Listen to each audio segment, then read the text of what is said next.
Welcome to the Art Lady's home. I just finished making this gigantic pot of Italian pasta vegetable soup, and it's enough to feed an army. Look how big that is. That's a 6 by 13 inch pot right there. And we use a lot of ingredients, a lot of vegetables. It's all from scratch, including the beans, so it's real healthy for you. You know where your ingredients came from. That's what I love about this. But I'm going to show you how I did it step by step. It's real easy. The tedious part is just cutting up all your fresh vegetables. And we even did the garbanzo beans from scratch too as well. Now the older your garbanzo beans are, the longer that you're going to need to cook them. So you want to cook them to tender, and I needed about two and a half hours to cook mine. So you want to make sure they're tender before they come into your pot here. That's the key to making it. Or you can use canned garbanzo beans. But if you stick around, I'll show you step by step. Well, I have the beginnings of the vegetables out, and I'm going to start chopping them up, but I want to show you what I'm going to be throwing in this pot. I have about an inch of water that's boiling here on the stove, and I'm going to throw into that water. I'm going to throw in 3 sweet onions. I'm going to throw in 3 green leeks. I'm going to throw in a half of that package of celery, and then I'm going to do diced up real small the carrots, and then a quarter of the cabbage I'm going to slice up and chop up real small as well. Meanwhile, while that's cooking, I'm going to be cooking my garbanzo beans. You can use canned garbanzo beans if you want to. I just have the fresh beans here that I've soaked overnight, and I'm going to be boiling up a little bit first on a rapid boil.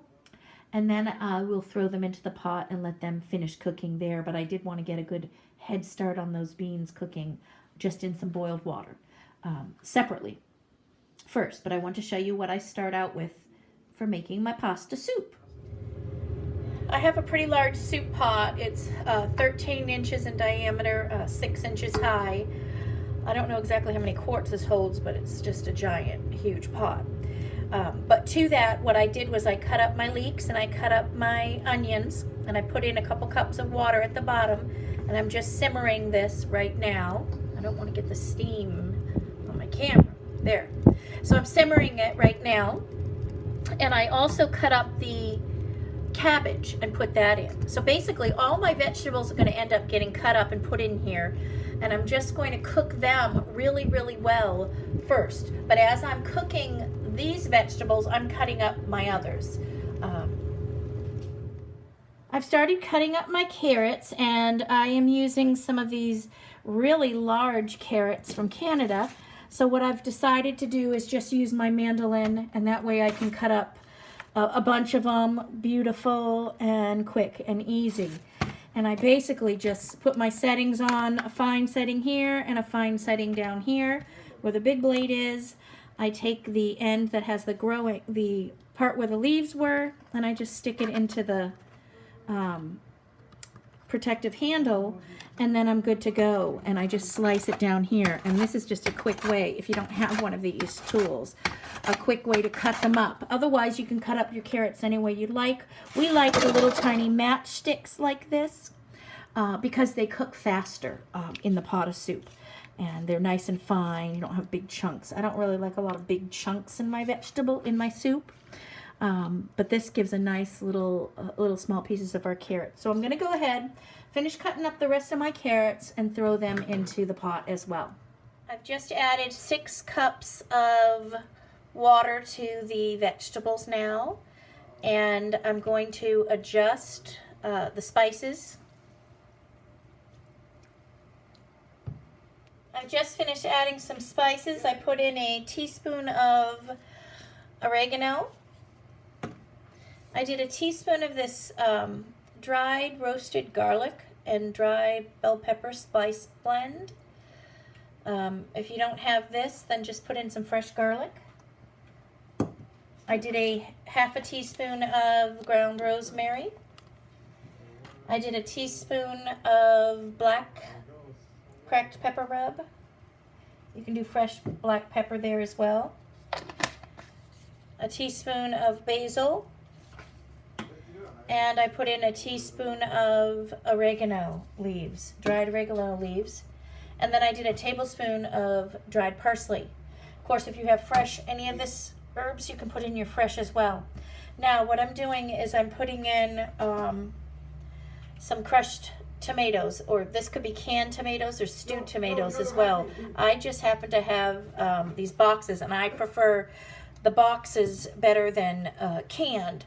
So I have some crushed tomato puree. I'm going to put in 2 of those. And then I'm also going to put in, this is a crushed tomato puree with basil. So I'm going to put that in as well. I just added a little under a quarter of a cup of this natural cane sugar here. My sugar I mix with a little bit of coconut sugar as well, so it's a little bit, it's you know, a little bit of more texture. But I put a little under a quarter cup to cut the acidity. And that's up to you on your flavor, if you want to add sugar or not. Some people don't want to add the extra sugar. I just did for that acidity. Now, if you want to, for your garlic, you can use fresh garlic as much as you could stand. If I were using my fresh garlic here, I'd put in the whole clove of it, the entire clove. Right now, I'm just trying to do this quick, so I'm going to add about 1/8 of a cup of this garlic paste right here. And this is pretty strong garlic stuff, but we love garlic in our family. And this is actually it's a type of a chopped garlic, but this particular one has real strong flavor. Now I'm going to take, there's my 1/8 of a cup here. I'm going to take half of that and pour it in and test. This is a pretty big pot, so you want to test as you go along for your garlic. You could even add the cloves in the beginning if you want. I've been chopping all day, so I'm trying to make it a little bit quicker right now with this garlic paste. So then I'm going to go ahead and test and sample and then add more as I need to. My philosophy is you really can't add too much garlic. I love this stuff. And so let me test it out and see how it is. Yeah, I'm going to go ahead and add the rest of it. Oh man, that's good. That is good. But like I said, I love garlic, the garlic flavor. I want to get every drop of it out of that cup. Okay, so now I'm going to close this, let it simmer for probably another 45 minutes. I'm still waiting on my garbanzo beans. They're cooking right now. They've been in a little bit over an hour while I've been chopping up everything and making the soup. But they're still a little crispy. I want them really tender before I put them into my soup here. And then I'll work on cooking the pasta. So that's what I'll do right now. And meanwhile, this is going to be simmering just so that all the flavors meld together for about 45 minutes to 1 hour. I'm going to be adding my garbanzo beans, and I'm going to add approximately 4 cups to that, which would probably be equivalent to almost 3 cans. But I like a lot of beans in my soup. And then I'm going to stir that in. And then the last thing I'm going to add is my noodles to it.